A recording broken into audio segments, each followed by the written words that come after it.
Welcome to Subramani. One question which I have never been able to understand is why would a rich man be unhealthy or unfit? I'm going to make the distinction also.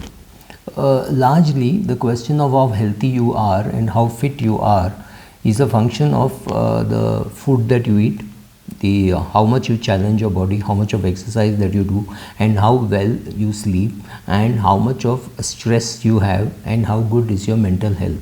Right? These five things are all important. To think that one can make compensate for the other, like I can eat bad food and go to the gym and it will get compensated. You need to understand that you cannot out exercise a bad diet.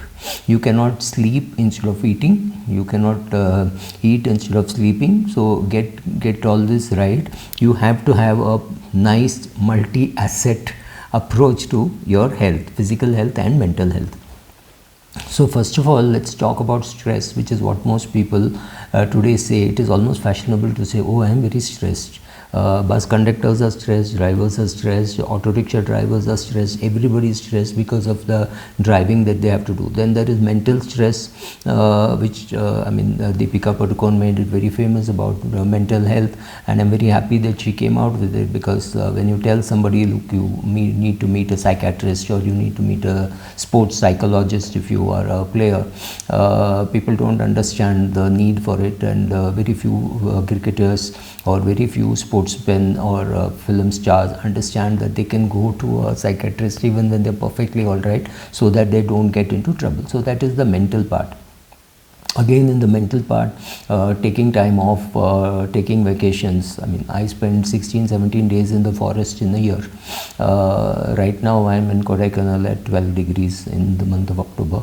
And I know I'll be back here sometime in January when it will be maybe 5-6 degrees, and I find that in the cold your heart rate is much lower than it would be when you're in a hot place like Mumbai, my hometown. Right, so some of these things you can do physically, but mentally also, being with people who are in similar fields, in other fields, going on vacations with them. My trips into the forest is never with the same set of people. I mean, I could go with my relatives, I could go with my cousins, I could go with friends, I go with completely unknown, I meet a lot of strangers, right? So all these things to me are extremely helpful, but then I don't have stress. Very many people have a lot of stress, and I think in work, stress happens when you do things which are wrong. For example, if I were to take money and make videos and start selling ULIPs, that could cause stress, because I know I'm doing something which my mind says I should not be doing. So if you see, I don't make videos on how to get out of borrowing. I mean, it will be 1 out of 2000 videos or 10 out of 2000 videos.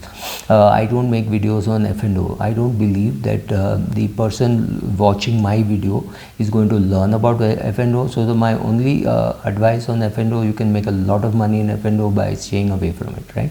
I've made a lot of money in F&O. I'm not making any bones about it. I've been a member of the stock exchange. So earlier it used to be called Badla. It was very profitable for us. Even today I'm invested in some friends equity broking companies, etc., where a lot of top line comes from F&O. I'm not saying I won't make money, you won't make money, so I will stay away from it, and that's a way to avoid stress. By doing wrong things you increase stress, and not by working hard. I don't think hard work killed anybody.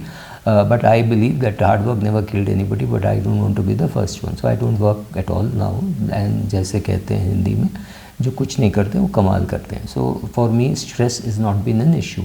But let's come to health. Why can't we all eat good, nourishing food?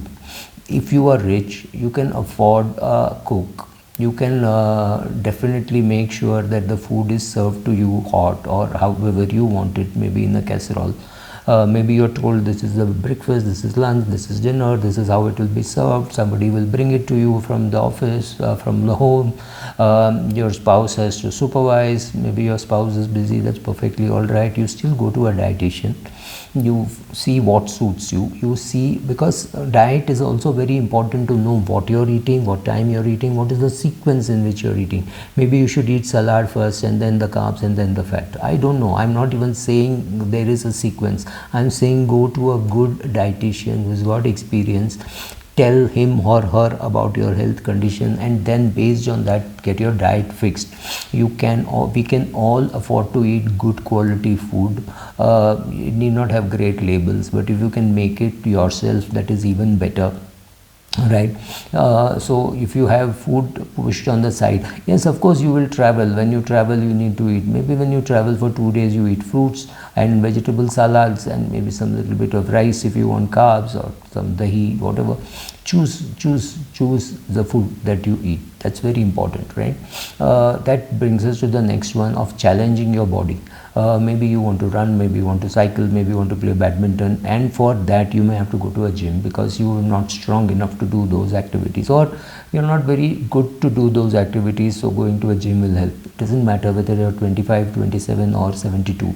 There is enough evidence to show that going to a gym will definitely improve your bone strength, which will improve your muscle mass, right? So largely when you see, most of us are overfed but undernourished, and we are not challenging our body enough. So whether it is doing squats, whether it is doing push-ups, whether it is picking up the weights, it is something which you should do. And you know that if you take a 3-4 day break, it's okay, but you don't want to take a 3-4 month break, because then the body will have to relearn the whole thing. Of course the muscle memory will not go away, but still you will have to work hard towards it. So don't do that, and get adequate rest. Now if you are a late to bed person, you go to bed at say 1 o'clock or 1:30, you've got used to that, maybe because of college life, maybe because of office life. You have to get back into better shape. Please trust your rhythms, right?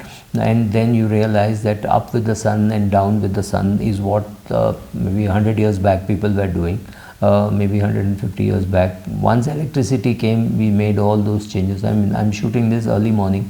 The time is about 5:30, but it is possible for us to do this, right? To change your in sleeping pattern so that you get better sleep. Also, first get into the health thing. That I find it very funny that a 40-year-old comes and says, I'm healthy, I don't have any diabetes or blood pressure or things like that. It's like saying I'm a rich man because I don't have any debt. That's fine, that's one portion of it, but then you have to be how many stairs can you climb without panting, right? Can you climb 7? Can you climb 11? Can you climb 3?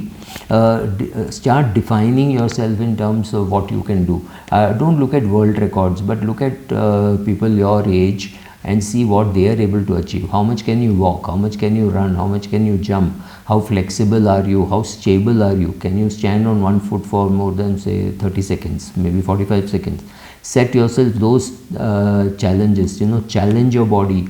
See how much weight you can lift. Can you take a 15 kg bag and put it on the bin, right? Normally your hand baggage is only 7 kilos, but can you do 15 kilos? Can you do 15 kilos without somebody coming and saying, oh uncle, I'll help you, right? Can you do that? What can you do, what you can't do? I mean, challenge yourself. Travel by train, because in the train you will have to pick it up and put it on the upper rack, and there is no weight limit. So can you pick up a 15 kg bag, maybe with both hands, with the left hand to support, pick it up with your right hand, use the left hand to support and put it on the rack?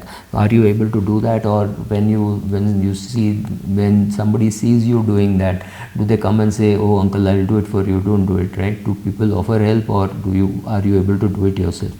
Check out all that. Check out whether so check out, challenge yourself, eat good food, have nutritious food. Nutritious food is very important, so make sure that you have enough carbs, you have enough fat, you have enough protein, right? Check out all that. Our diet is largely carbs rich, so you don't have to do anything for carbs, but adding protein will definitely improve even your sleep patterns. Check out all that. Sleep, maybe have dinner at 7 p.m.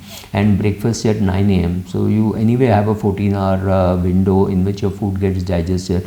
Check out all this, see how your health changes, and understand that when you have money, let's say, and I know somebody who needs 3 crores, has 27 crores and still says he does not find time for going to the gym. I find it amusing. It is just your priority. So prioritize your health. Make sure that you're not stressed. make sure that you de-stress, spend time with the family, take your family for vacations. I mean, you can have a nice vacation at home, right? So I do take a lot of vacations. I travel for work, so there is a lot of travel built for me. Choose what suits you. Listen to good music. Listen to soothing music. Make sure your health improves. If your money is not, if your wealth is not helping you in better health, your wealth is really useless. You're going to leave 4 crores for your kid, or 4 crore 82 lakhs, or 14 crore 82 lakhs, doesn't really matter. With your money, use it wisely, improve your health, because we don't know how long we are going to live, but then aim should be to live as healthy as we can till the day we live, right? Thank you.